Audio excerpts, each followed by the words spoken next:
కొండాయపాలెంలో గత సంవత్సరం నుంచి లో వోల్టేజ్ హై వోల్టేజ్ రెండు వస్తుందన్నా. పొగులైతే లో వోల్టేజ్, రాత్రి అయితే హై వోల్టేజ్ వస్తుందన్నా. మా ఊరంతా ఇబ్బంది పడుతున్నా. టీవీలు ఏసీలు అన్నీ బాధపడుతున్నా. మీరు వచ్చిన తర్వాత ప్రతి దగ్గర కరెంట్ నాణ్యతగా ఇస్తున్నారన్నా. మా కాడికి వచ్చేటప్పటికి ఏఈ గారికి ఎన్నిసార్లు చెప్పినా, లైన్ మార్క్ అని వచ్చినా వాళ్ళకి కనీసం స్పందన కూడా లేదన్నా. అదే చేస్తూ ఉంటారు, వచ్చి రెక్లెస్గా ఆ సమయానికి ఏదో ఒకటి చేసిపోతూ ఉంటారన్నా. చాలామంది ఇబ్బంది పడుతూ ఉంటారన్నా. దయచేసి మీరన్నా స్పందించి కరెంట్ వాళ్ళకి చెప్పి హై వోల్టేజ్ లేకుండా, లో వోల్టేజ్ లేకుండా కరెక్ట్గా ట్రాన్స్ఫార్మర్కి ఏర్పాటు చేయండి అన్న. మా గిరన్న, మా సేదన్నకి నమస్కారం చేసుకుని వచ్చుకుంటున్నామన్నా. మేము పడుతున్నాం. రాత్రి అయితే 10 గంటల పైన హై వోల్టేజ్ వచ్చేస్తానన్నా. 270 వచ్చేస్తుందన్నా.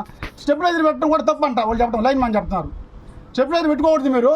స్టెబిలైజర్ అంతే తక్కువ కానీ ఎక్కువ కానీ వస్తుంది, మీరు పడాలంటున్నారు. అదేమంటే ట్రాన్స్ఫార్మర్ కాడ ట్రబుల్ ఉందాయా, మీరు చేయండి అయ్యా, అదేదో ట్యాప్ పోయిందంట, ఎర్త పోయిందంట అని చెప్తుంటే ఏ స్పందన లేదు. ఇదిగో అదిగో అంటారు. ఆడికి వచ్చేసి రకరకాల రెక్లెస్గా సమాధానం చెప్తున్నారు.